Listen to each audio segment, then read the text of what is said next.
Hola, muy buenas tardes. Soy Federico Guzmán Zavala, egresado de la carrera de Ingeniería en Sistemas Digitales y Robótica de la UNITEC, Universidad Tecnológica de México.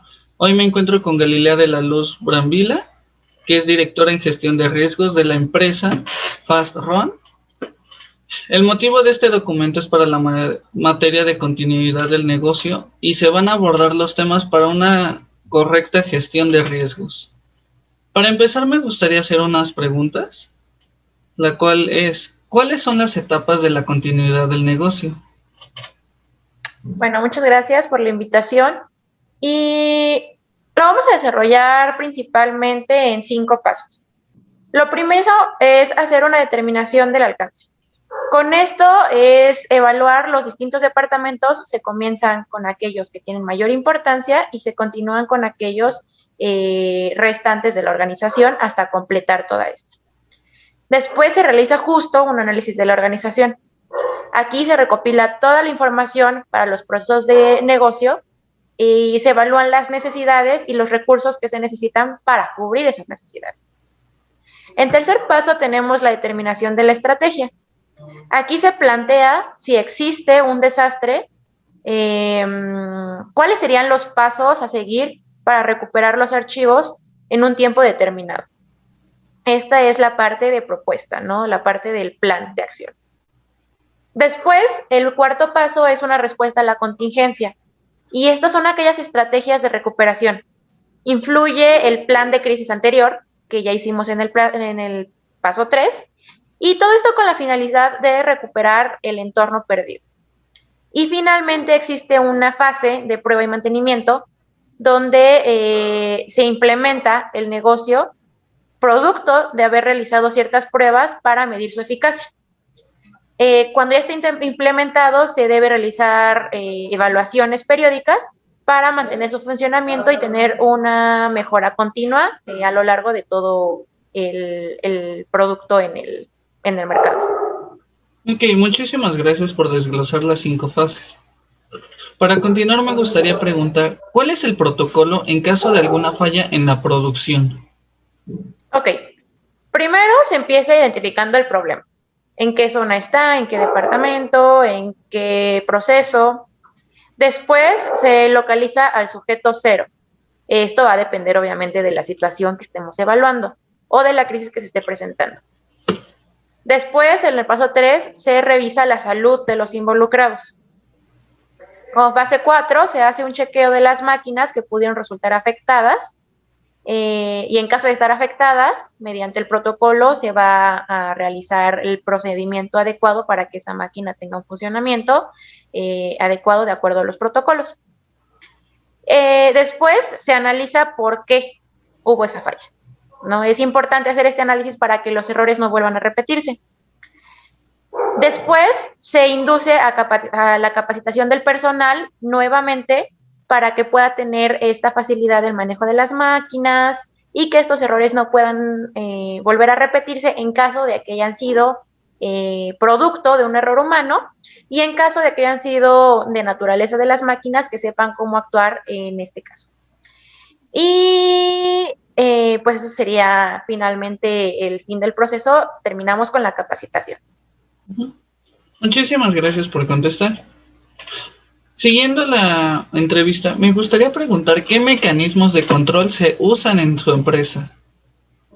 Ok, bueno, usamos una gran variedad de mecanismos, ¿no? Principalmente va a depender de la zona de trabajo. Los mecanismos de control no pueden ser iguales para todas las áreas. Tiene que haber una evaluación de las distintas áreas y, como mencionaba en un inicio, cubrir las necesidades de esa área. Es decir, no podemos tener los mismos mecanismos en área de oficina en área de producción, ¿no? Entonces nos enfocamos en área de producción principalmente porque, por ejemplo, hay posibles accidentes que ponen en riesgo, ¿no? La vida de los colaboradores.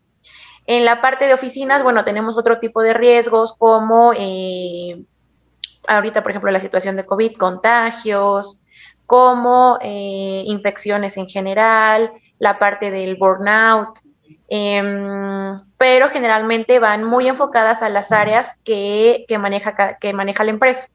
En el área de producción tenemos todo un protocolo que se deriva parte de los manuales del manejo de las máquinas y estos protocolos tienen que seguirse sí o sí. Entonces, antes de que uno de nuestros colaboradores entre a zona de producción, tiene una capacitación completa acerca de los posibles riesgos y cómo, obviamente, protegerse.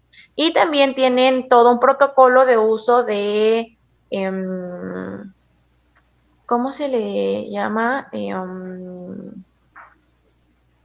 ¿De funcionamiento?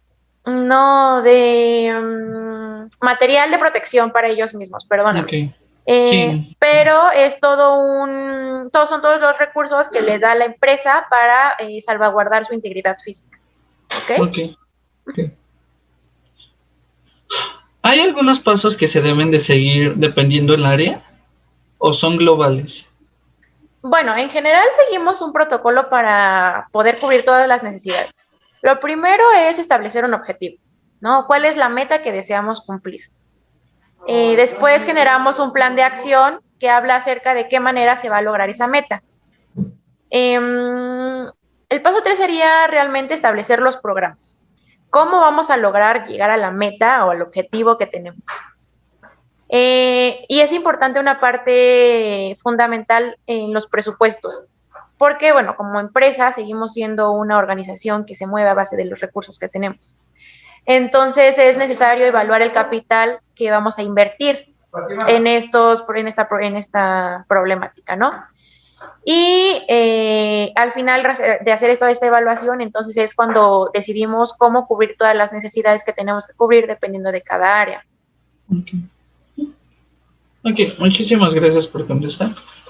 Como penúltima pregunta, quisiera preguntarle cuál es el perfil de un gerente de riesgos. ¿Qué requisitos se deben de cumplir? Sí.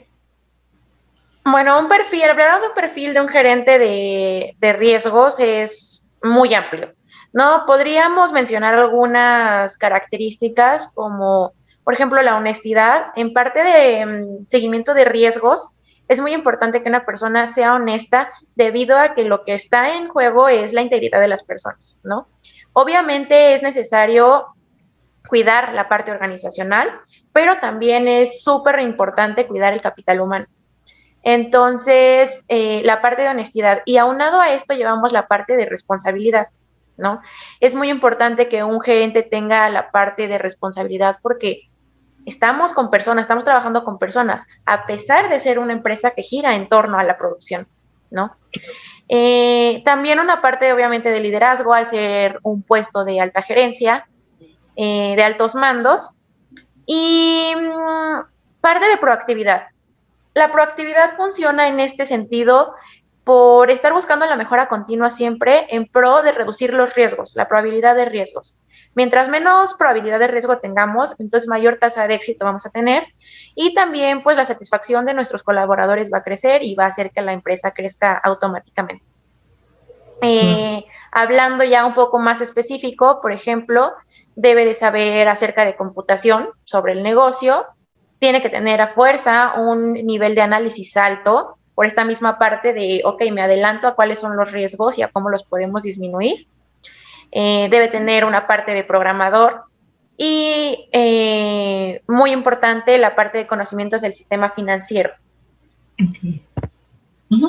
Muchísimas gracias por contestar. Por última pregunta, quisiera saber cómo clasifica usted los proyectos.